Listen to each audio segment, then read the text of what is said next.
How's it going, everyone? It's LikeABeast26 here, and today I'm bringing you a very basic Sony Vegas tutorial. I have version 8, but it shouldn't really matter which one you have, because I think they're pretty much identical. So first thing you're going to want to do is obviously have all the videos you want to put in to your video. This is not a very advanced tutorial. I'm not going to show you how to do fancy montage editing techniques or whatnot. This is just the basics of, I have never used this program before, help me, what do I do, I'm scared. So, first thing you want to do, after you have all the videos, is open up Sony Vegas. Then you're going to want to find these tabs here, and go over to Explorer. So I'll be showing you 3 different types of videos and how you're going to want to edit them. The first one is gameplay from video games. The second one is real-life videos. And the third is ones with weird aspect ratios, such as when you record with an iPhone and have it turn the wrong direction. So the first one would be gameplay. So you're going to want to, I'll find a good screenshot so you can see the, okay. So I found a good screenshot, one that has a lot of color in it and such. So first thing you're going to want to do is right click on the video itself and hit properties. Then you're going to uncheck maintain aspect ratio. Check reduce interlace flicker and set this to disable resample and hit OK. You'll now notice that the gameplay fills up the entire preview box. Then you're going to go to one of these tabs that says Video FX. Scroll down to sharpen, drag on light, and change this number to 0.110. Hit enter, then click the X in the top corner. This adds a little more sharpness to the video, and for videos that have lower resolutions can help make them look better. Then you're going to scroll up on here till you find HSL adjust. Then you're going to drag on max saturation. Watch the colors in the preview screen. The colors pop and make the video more interesting to watch, and are definitely more fun to watch than a video with dull colors. And look at that. Now say this video is pretty long for demonstrational purposes. It's 8:04 long. So say you want to cut out it here. You're going to find the place where you want to cut it out, right click, actually go over to edit and hit split, then hit delete. You just cut off the back half of the video. Now I'll show you the second one is for real life videos, featuring real people and real scenery. As you can see in this video, there's 2 people, a friend and me, and then there's trees, and this weird dashboard thing of an old truck. You're still going to right click and hit properties, uncheck aspect ratio, check reduce interlace flicker, and click disable resample, just like in the gaming video part. As you can see again, it fills the whole screen. Now we're going to go over to Video FX, scroll down to sharpen, put on our 0.100 again, and then if the video is outdoor, we're going to add on the max saturation. But if you're shooting the video inside with usual house lights, the coloring can look weird on people's skin and make them appear kind of orangish. It kind of does it outside, but inside you can definitely see orange skin on people. And but you see the colors of the trees and everything, they pop and makes the video more interesting to watch. And then we're going to go back over to Explorer, and I'm going to show you the third type of video, the ones with the weird aspect ratios. So I'm going to drag this video on here, and then I'm going to click on it so you can see it. Yeah, there's just tons of black bars on the side.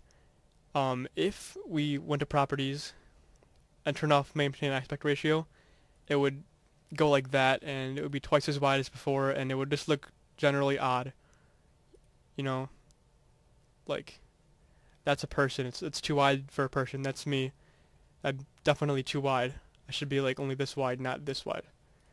So that's definitely a bad idea. We're just gonna Control Z it to undo. But you're still gonna right click, hit properties, check reduce interlace flicker, and set it to disable resample. We can still do that a lot better, you know. I'm not that fat. Then we're going to go over to Video FX, and just like before, add the WeTad sharpness of 0.100, and depending on the lighting in the video, you can add max saturation to boost the colors. Watch the colors of the football field and the sky. You know, you have a nice blue sky, a nice green field. The colors are a lot better than they were before.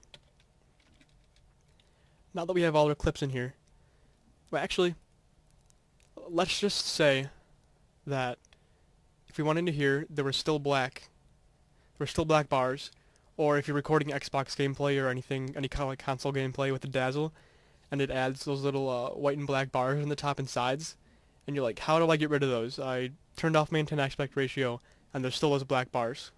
What do I do? You're gonna right click on the video, and go to video event pan / crop, and then you can manually drag the corners down or over, trying to center it. This can be used even if there's still, even if there's not really black bars on the side, if you want to zoom in a little bit. Also, if I wanted to zoom in just on my character in this game, I could do that.